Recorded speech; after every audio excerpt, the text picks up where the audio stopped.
A Carlos Gamboa, gracias por la información deportiva. 7 de la mañana, 3 minutos, llegó el momento del espacio del análisis y el debate, llegó la hora de la mesa ancha y como saben tenemos invitados durante cada día. Hoy quiero saludar a una invitada muy especial, nos acompaña la profesora de la Universidad de La Sabana, Luisa María Lozano, a quien le quiero dar la bienvenida de la mesa ancha. Muchísimas gracias por la invitación. Y por supuesto, Juana Afanador nos acompaña como todos los días.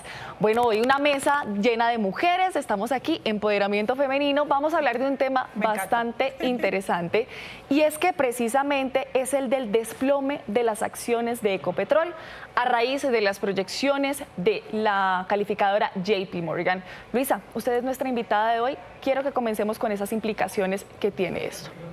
Bueno, pues una calificación negativa de parte de una aseguradora como JP Morgan sin duda tiene varias implicaciones, Luisa, no solo para la regálame un segundo, voy a empezar con Juana porque tengo un problema aquí técnico, pero Juana, quiero saber su opinión sobre las implicaciones. Bueno, lo interesante de esta, nos descalificaron por varias razones. Lo interesante es poder analizar y dar a relucir las razones por las que tenemos esta descalificación, que están muy relacionadas con el contexto del conflicto en Colombia en este momento. Hay muchísimas preocupaciones frente a lo que ha pasado en los oleoductos en Caño Limón. O sea, el informe insiste en que lo que ha pasado con el ELN es uno de los puntos que no les da tranquilidad y les produce una enorme inseguridad a los mercados, así como hay algunas zonas de algunos oleoductos en los que no se han podido llegar a acuerdos con las comunidades, entonces no se han podido cumplir con las perforaciones. O sea, aquí vemos cómo el conflicto armado en Colombia está teniendo implicaciones directas en cómo es percibido el Ecopetrol por fuera, cómo no es un espacio seguro de inversión en este momento, dado lo que está pasando en la situación política y la inestabilidad en el país. Juana, gracias. Ahora sí, Luisa, ¿solucionados los problemas técnicos? Ya están solucionados los problemas técnicos. Totalmente. Efectivamente, como mencionaba Juana, acá hay unos asuntos que sin duda JP Morgan está observando en el país. La seguridad y todo el tema con el ELN, como lo mencionabas, esta reiteración en los atentados, en las tuberías y en los oleoductos, pues genera muchísima incertidumbre. Y además el informe menciona explícitamente lo que sucedió durante el paro camionero y esa imposibilidad del gobierno para subir los precios al estándar internacional. Entonces, sin duda, dos aspectos políticos muy importantes, porque hay otra parte del informe que se refiere a esta capacidad de exploración y a los nuevos pozos que se está haciendo, pero creo que la observación política que hace JP Morgan es muy importante y que sin duda significa que nos están observando, no hay confianza en el país y esto sin duda pone en aprietos a Ecopetrol porque tiene unas implicaciones importantes no solo para la baja de las acciones de sus inversionistas, sino el Estado es el principal inversores de Ecopetrol. Entonces esto también implica una baja en el dinero que va a recibir y eso también pone aprietos un poco al gobierno. Absolutamente. Y es que en medio de este proceso y de esa incertidumbre, lo que hace la Cámara de Representantes es que en las últimas horas acepta una proposición en la que le pide al gobierno colombiano que precisamente vuelva y retome esta firma de exploraciones para que no vayamos a caer en una crisis energética y pues que evidentemente ya lo estamos evidenciando un poco con el tema de la sequía, la falta de lluvias, los racionamientos, en fin. ¿Es esa entonces una de las opciones viables? ¿El gobierno nacional debe entonces atender este llamado que le hacen desde la Cámara de Representantes en primera instancia? No es tan fácil, ¿no? Digamos que se pueden retomar las exploraciones, pero para esto se necesita una infraestructura, se necesita una inversión y creo que una de las grandes preguntas en este momento de lo que está pasando el cambio climático, la crisis energética que es realmente global, lo que pasa en nuestro país vecino, Ecuador. Y es que se pueden hacer estas exploraciones, pero los recursos son finitos.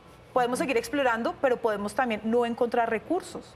Entonces, ¿qué vamos a hacer? Porque estos recursos en un momento se van a acabar o ya no hay, no sabemos que son, las exploraciones son también muy inciertas, ¿no? No tenemos una certeza de encontrar los recursos que se supone que buscamos. Entonces, ahí, ¿cuál es el equilibrio a manejar para que podamos mantener una autonomía energética, pero que a la vez avancemos hacia la transición, hacia lo incierto, porque va a haber un momento en que los recursos se nos van a acabar?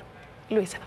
Yo creo que esta palabra que menciona Juana, equilibrio, es muy importante porque teníamos hace apenas unas horas hablando al presidente Petro de Naciones Unidas sobre cómo tenemos que buscar otras fuentes de energía y gran parte de su gobierno se ha concentrado en reducir justamente esas exploraciones de petróleo.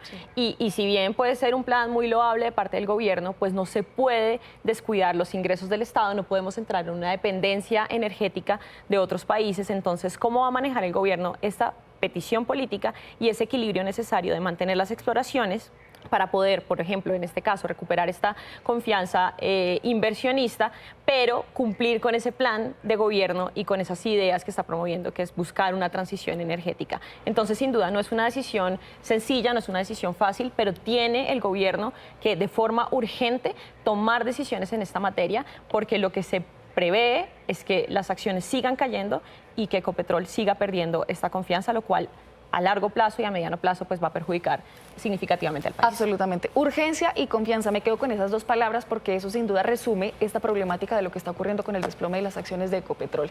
Quiero que pasemos ahora a hablar de otro tema que también ocupa la atención del mundo, la tensión que se está viviendo en este momento en Medio Oriente, con los enfrentamientos, esta escalada de violencia entre Israel y Hezbollah. ¿Qué es lo que estamos viendo puntualmente en esta zona del mundo? Porque es que es interesante verlo. Este conflicto no es de ahorita, es un conflicto de vieja data. Israel y Hezbollah llevan años en confrontaciones, pero sí nos ocupa el hecho de que hay una guerra actual con Hamás en Gaza. ¿Cómo lo ve usted, Luisa? Pues es un conflicto que se ha escalado a nivel geopolítico. Yo creo que, como usted bien lo mencionaba, este conflicto es de larga data, pero nos habíamos concentrado en el último año lo que estaba pasando en el territorio israelí y en la frontera con Gaza.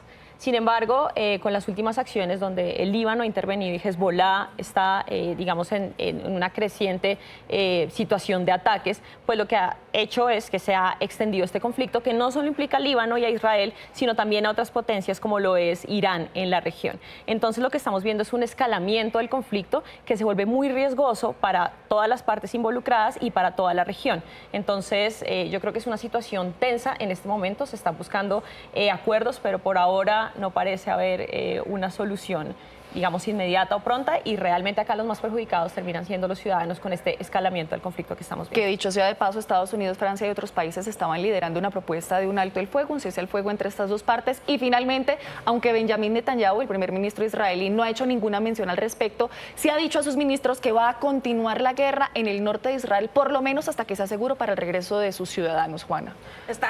Estas potencias que están pidiendo el cese al fuego se encuentran en un momento tensionante de lado y lado. O sea, cuando era solamente Israel y Hamas, digamos que sus posiciones eran muy claras y muy vehementes. Ahora países como Francia, que tienen relaciones a su vez muy cercanas con el Líbano, que es uno de sus aliados, tienen que posicionarse frente a Israel y frente al Líbano, lo que causa unas tensiones y unos movimientos geopolíticos que se esperaba no llegar hasta allá.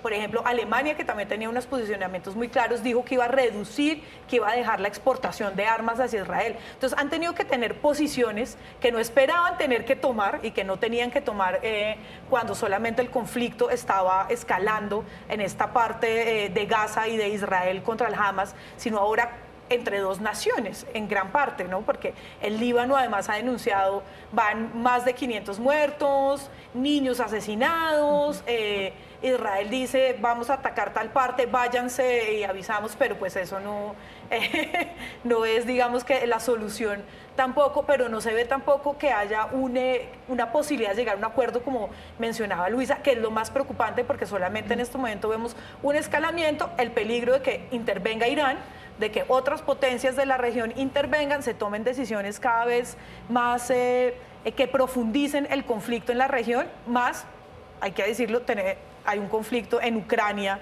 Rusia. Entonces digamos que la situación de la región es muy incierta y tensísima.